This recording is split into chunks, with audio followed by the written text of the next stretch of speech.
So, if you spend any time on the internet in the past 6 months or even the last year, you probably noticed a lot of headlines like these. Someone just spent 450,000 for land next to Snoop Dogg's NFT house.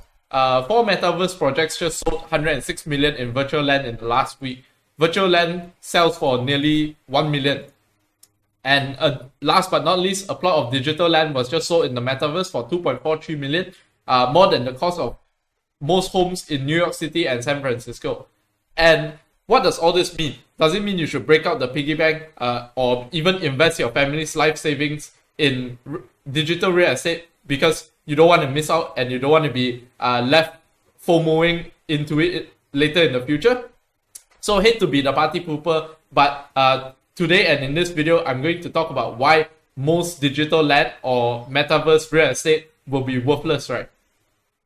So, of course, none of this is financial advice. Please do your own research. You might come to a different conclusion than me, right? So yeah, let's get started. But before I start the video, do help me smash up the thumbs up button, hit subscribe and hit the bell button, right? So if you enjoy me putting out unorthodox videos like this, maybe contrarian videos and sticking out my neck, right? Because a lot of people are going to say I'm idiot or whatever. But you know, they can have their own opinion. This is also my own opinion, right?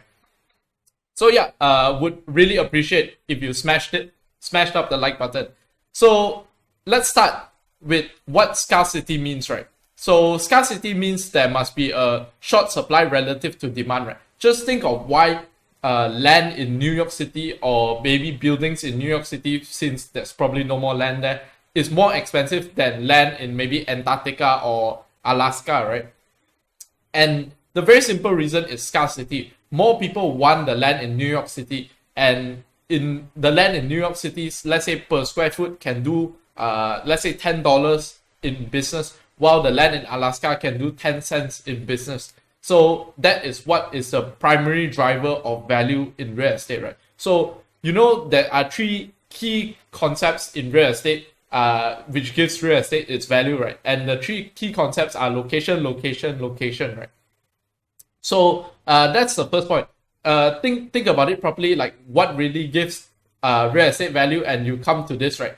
So scarcity gives real estate value. So what made me realize or come to my realization that actually this virtual real estate will be pretty worthless. And bear in mind, I'm not saying all virtual real estate will be worthless. I'll come into which real estate will be worth money later, right? And then you can decide whether I'm talking nonsense or I've come to the right conclusion. So my realization point was that someone posted a Facebook post. Actually, it's pretty weird that I get such insight from a Facebook post. And basically he said that, you know, you don't need to rush to buy real estate or virtual real estate or NFT projects for real estate, because at the end of the day, when we're in the metaverse, you're going to be able to teleport, and that renders real estate's mode pretty shallow in virtual real estate, right? Because if you think about real estate, like in the real world, right? Location is the only mode, right? So if in the virtual real estate you can just teleport everywhere, location, the mode will definitely be not so strong, right? Because you don't need to be physically there, right? It's like in 1 second you can just teleport to, let's say you're in virtual Times Square, in the next second you can be in Iceland, right? So I think that's very important. So yeah, teleportation, right? That's why one of the reasons why I think the virtual metaverse will not be worth so much money, right? And I'm not saying it will be valueless. Don't get me wrong. And I want to maybe talk about the difference of this, right? So think about cars, right? Warren Buffett always says this about cars. Cars have been one of the most useful tools in the past century or the past 2 centuries. I don't know when cars were invented, but basically it's been extremely useful, right? But as investors, we have to think about how to make money, not only what will be useful, because cars were very useful, but most investors in car companies lost money. So I'm coming from an investing point of view, right? I think this metaverse thing will be huge and everything will be incredibly useful and things like that. But I'm talking about dollars and cents, right? Who will actually make the money? Which is my next point. My next point is that ultimately the land in the metaverse, right? So these metaverse projects, the primary driver of value will be the people who actually own the real estate, right? What can they do with the real estate? Can they have a Nike store, or can they have maybe some other store which can attract a lot of foot traffic? Maybe they have like some digital foot traffic per day or something like that, right? So you need to be able to attract that. So I don't think but buying the real estate, digital real estate, and just holding it and praying that it goes up in value is exactly a good strategy, because you can see with a lot of these companies, right, they are not actually betting that the price of the real estate will go up. They are betting that they can buy this and they can generate more in sales than the cost of buying this, and more in profits, right? Maybe it's just to advertise or something like that, because when you see like a headline like Nike or Visa or MasterCard buys a NFT or something like that, it causes a lot of advertising, right? And they can still hold the asset, and eventually, if they want, they can also sell the asset, right? Though I think it's unlikely, because they will just keep it, and they still have that prestige, right? So that's number one. Most of the value in the metaverse will come from them wanting sales and all, right? And number two is they don't want to get left behind, right? Big companies like this, they are wondering what is the next big thing, right? And the metaverse might or might not be the next big thing. There's no sure way of telling, right? Maybe 10 years from now, we'll look back and this might be a dot-com bubble or tulip bubble scenario, right? Who knows? But in my opinion, it won't be that case. I think it will be very useful. I think all these new technologies will be very useful.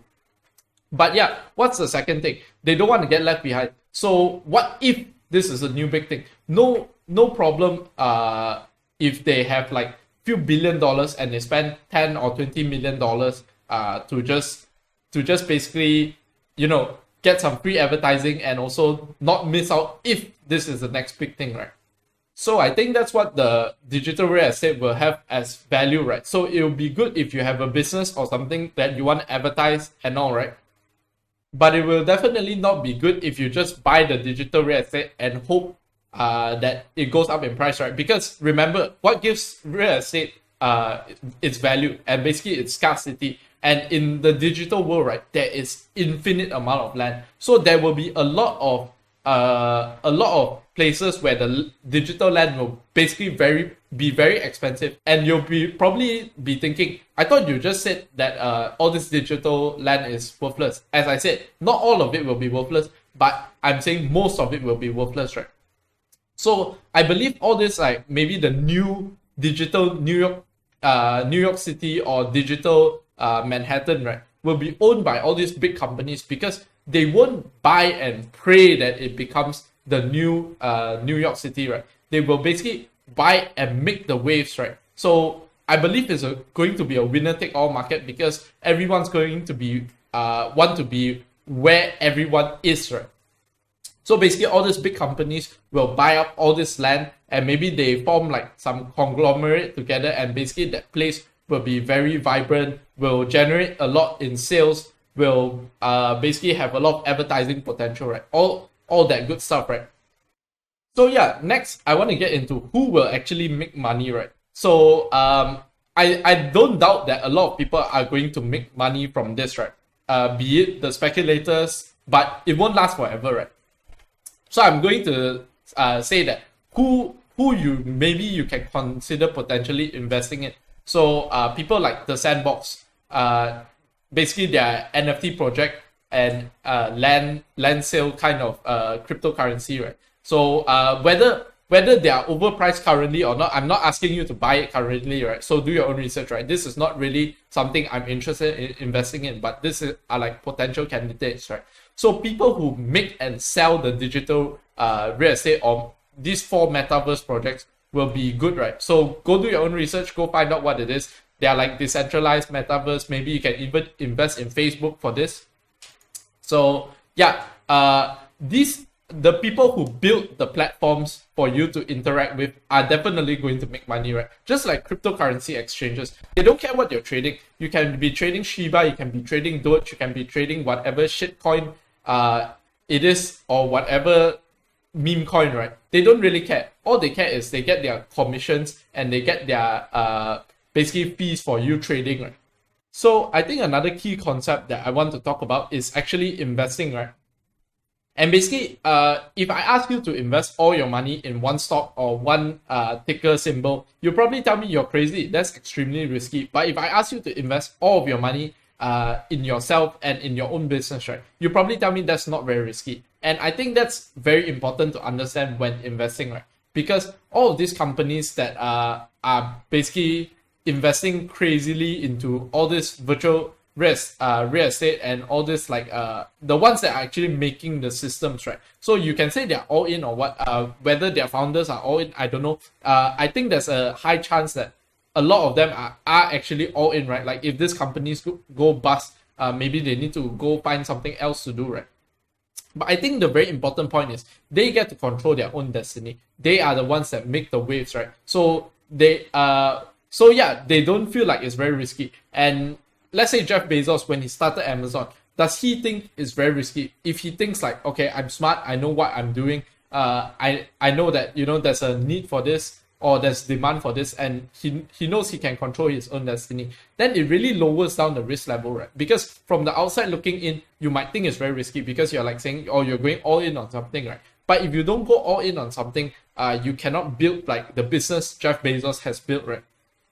So yeah, risk is on a relative scale, right? If you know what you're doing and you invest all your money into your own business, that is not risky. That is prudent. But if you don't know what you're doing and you invest all your money into some digital real estate, that is very risky and that is not being prudent, right?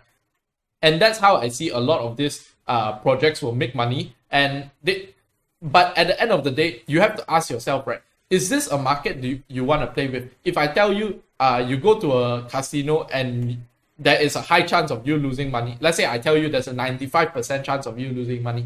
Is there a reason for you to feel inclined to play? So if you decide that the 5% chance of maybe 10xing your money is worth it, then yeah, if your chances of making money is like 10x or maybe 100x, then yeah, maybe you can gamble a bit or punt a bit. But if you decide that, you know, I really need this money, I really cannot afford to invest like this because I cannot meet my retirement goal if I spend $40,000 on a piece of land in digital real estate and it goes to zero, then yeah, you have to form your idea of decisions like that, right? Because you cannot just decide just because something is hot, I want to get into it, and then you end up losing money and then your life ends up being affected, right?